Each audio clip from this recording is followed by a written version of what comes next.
Ya Aliyu la tafrahu, itu bukan? Ya, itu ya.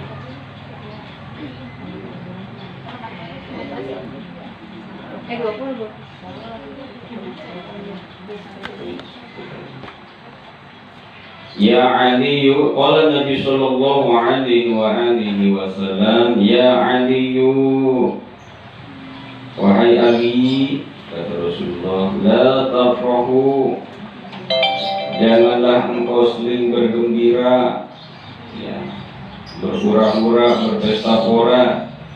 Kenapa? Innallaha, sesungguhnya Allah, la yuhibbul farihina, tidak menyukai orang-orang yang sering berpesta pora, ya, berhura-hura.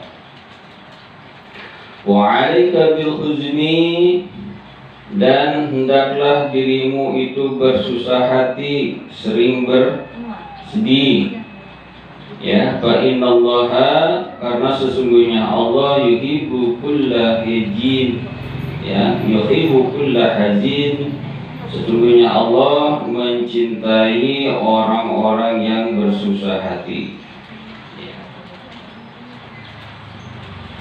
Jadi banyak merenung, ya, memikirkan diri, ya, sehingga ketika dia muhasabah diri, mengintrospeksi diri, ya, lalu dia ingat bahwa keburukannya lebih banyak daripada kebaikannya, di situ dia bersedih, merenung, banyak tafakur.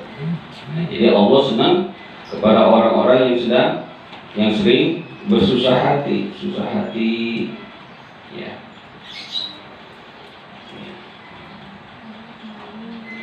Bersedih, lihat ada saudara-saudara kita yang terkena musibah, sedih, ya. Lihat keadaan negeri seperti ini, sedih.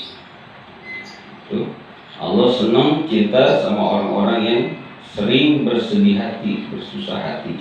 Artinya gitu.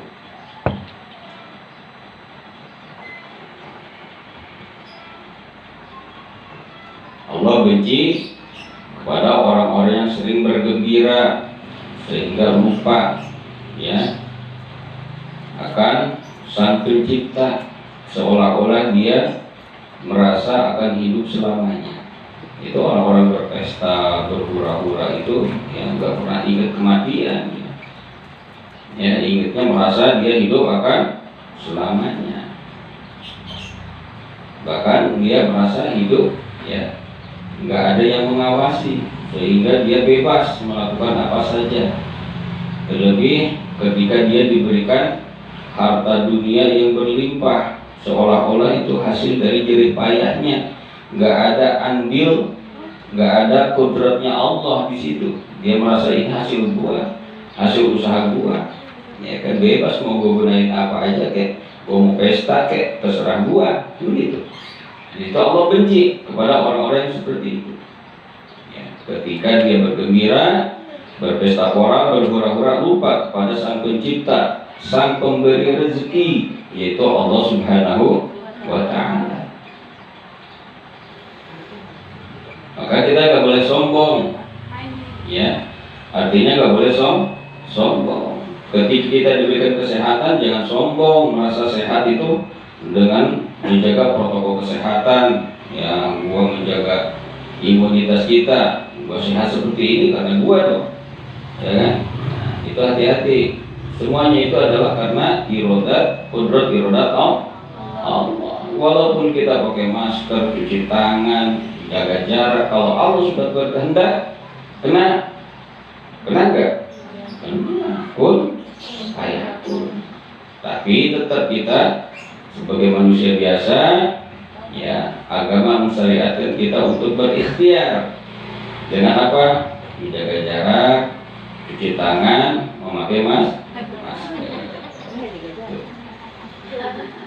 Tapi jangan kita bersandar kepada, ya, hal-hal yang di luar kehendak Allah. Semuanya adalah kehendak Allah.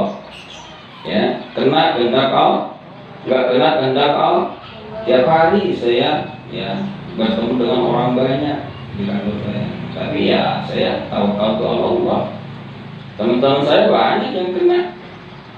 Justru kata penelitian dokter, yang kena corona itu orang yang sudah mempunyai riwayat penyakit. Sedangkan saya sudah punya riwayat penyakit yang sampai akhir hayat mungkin ini penyakit masih ada di badan saya. Tapi tawakal ke Allah, tawakal kepada Allah. Semuanya kita pasrahkan kepada Allah.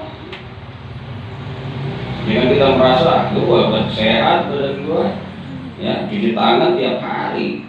Tiap mau masuk rumah cuci tangan dulu. Dulu mah kamu cuci tangan mau makan ya.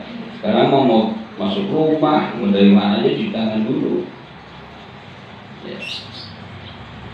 Makanya gak usah khawatir sebenarnya bagi orang-orang Muslim yang sudah terbiasa dengan hidup sehat, karena Rasulullah adalah figur contoh manusia yang sempurna, yang perilakunya setiap harinya mencerminkan manusia yang sehat. Itu Rasulullah. Maka kita nggak usah bingung dengan keadaan seperti ini. Contoh Allah Rasulullah, contoh Rasulullah. Maka di dalam Al-Quran, laqad kana lakum fi Rasulillahi uswatun hasanah. Tidak ada lagi contoh yang bagus buat kita adalah Rasulullah itu bagi kita. Maka orang-orang Barat, ya, orang-orang non-Muslim itu dia menggali daripada Al-Quran, menggali daripada apa yang dilakukan oleh Rasulullah. Mereka contoh, justru kita malu oleh orang-orang non-Muslim, orang-orang Barat yang dia menggali Al-Quran. Di situ dia menemukan solusi kehidupan, mau ekonominya, mau bermasyarakatnya. Kita justru malah menjauh dari Al-Quran, malu. Kita yang setiap hari baca Al-Quran justru tidak mencontohkan ya pribadi yang Al-Quran, yang Qurani. Justru di Jepang hidupnya bersih, di Singapura hidupnya bersih, nggak ada sampah berserakan kayak di kita. Kenapa? Dia mempraktekkan hidup secara Islami, walaupun negaranya bukan negara Islam. Kita yang mayoritas Islam di sini kurang kesadaran kita sebagai umat Islam. Ya, makanya Islam itu agama yang sempurna. Bahkan ada beberapa peneliti dari orang-orang Muslim menempatkan Rasulullah adalah manusia yang sukses membawa manusia ke dalam peradaban yang sangat luar biasa. Kita umat Islam justru malah banyak orang yang fobia terhadap syariat Islam. Dengar syariat takut, dengar syariat kayaknya suatu hal yang mengerikan. Hati-hati kita nih zaman sekarang umat Islam tapi benci kepada syariat Islam. Ya, adanya syariat Islam itu diantaranya hibdun nafs, untuk menjaga diri, hibdul mal, untuk menjaga harta. Maka disitulah syariat berjalan. Ketika Anda mencuri, tangkap, potong tangan. Kenapa? Hibdul mal, untuk menjaga harta. Hibdun nafs, ketika ada orang membunuh, dibunuh lagi.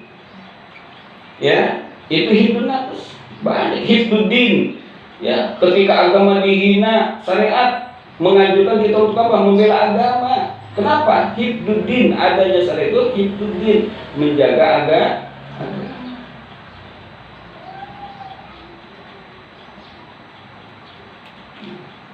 Makanya kita jangan fobia, benci, ya, seolah-olah Islam itu mengerikan, ya, karena dipraming oleh orang-orang yang benci kepada Islam, seolah-olah Islam itu radikal, seolah-olah Islam itu teroris. Betul nggak? Semua yang berkaitan dengan sesuatu yang menyangkut nyawa manusia, oh ini Islam, ini teroris, agamanya Islam. Itu yang ngomong terkadang orang Islam sendiri. Na'udzubillah. Hati-hati. Betapa banyak umat Islam yang dibantai oleh orang non Muslim. Kita nggak pernah kita nggak pernah bilang mereka itu teroris, nggak pernah. Maka Islam ketika mayoritas bisa melindungi yang minoritas. Tetapi ketika Islam minoritas, ya terkadang di tengah-tengah orang mayoritas ditindas. Di Myanmar, Thailand, Filipina, ya kan? Semuanya orang-orang Islam yang minoritas itu tertindas. Di Cina, Uighur, itu. Jadi, ya sekarang kita umat Islam jangan benci terhadap syariat Islam. Maka Allah di sini benci kepada orang-orang yang selalu bergembira, berpesta pora, berhura-hura, ya, lupa terhadap Sang Pencipta, Sang Pemberi rezeki.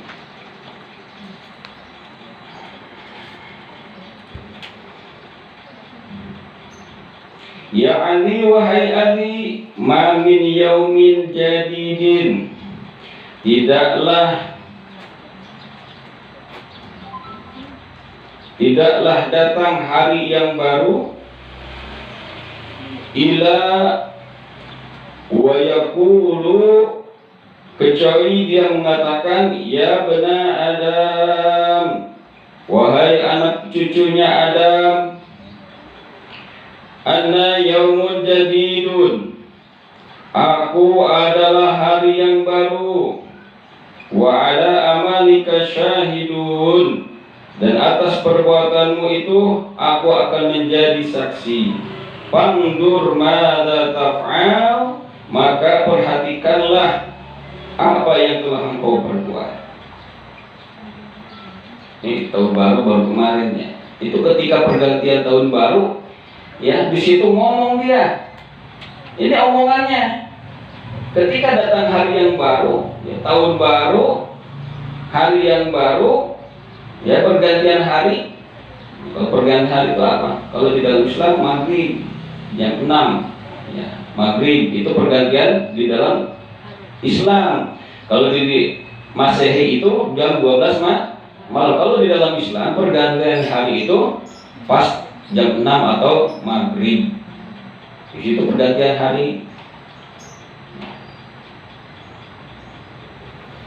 Maka ketika pergantian hari itu, si hari yang baru itu dia ngomong, ya bena Adam, wahai anak cucu Adam, kata hari itu. Dia ngomong, ana yaumun hadidun, aku adalah hari yang baru, aku adalah tahun baru. Kemarin tuh gitu tuh ngomong tahun baru 2021 tuh. Itu dia kagak dengar, kita kagak dengar. Yang ada malah bakar petasan, bakar mercon, bakar jagung, bakar sate, bakar lele. Ya, padahal di sini nih kita harus merenung.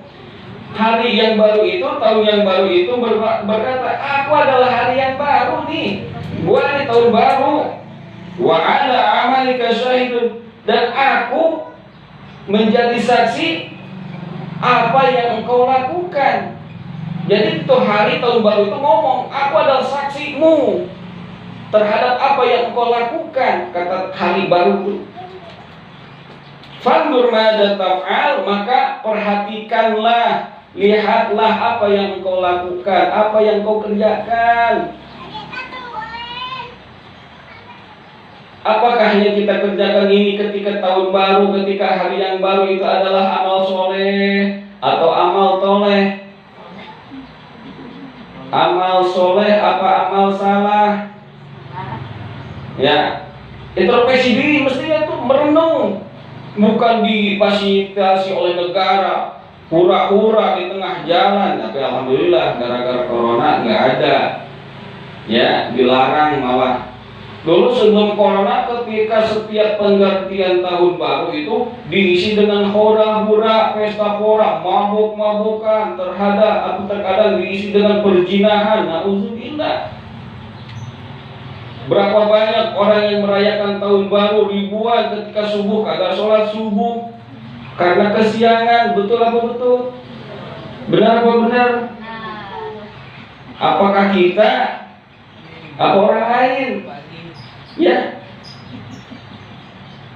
Padahal seharusnya ketika tahun baru, pergantian hari itu kita merenung apa yang kita kerjakan hari ini. Maka ketika tahun baru, pergantian tahun baru itu, ya setiap hari, bukan tahun baru aja, setiap hari ketika pergantian hari, apakah hari ini lebih baik daripada hari kemarin? Apakah hari ini lebih buruk dari hari kemarin? Apakah hari ini sama dengan hari kemarin? Maka ketika hari ini sama saja dengan hari kemarin, gak ada perkembangan di dalam kebaikan, maka dikatakan bahwa makbul, dia rugi. Rugi dia.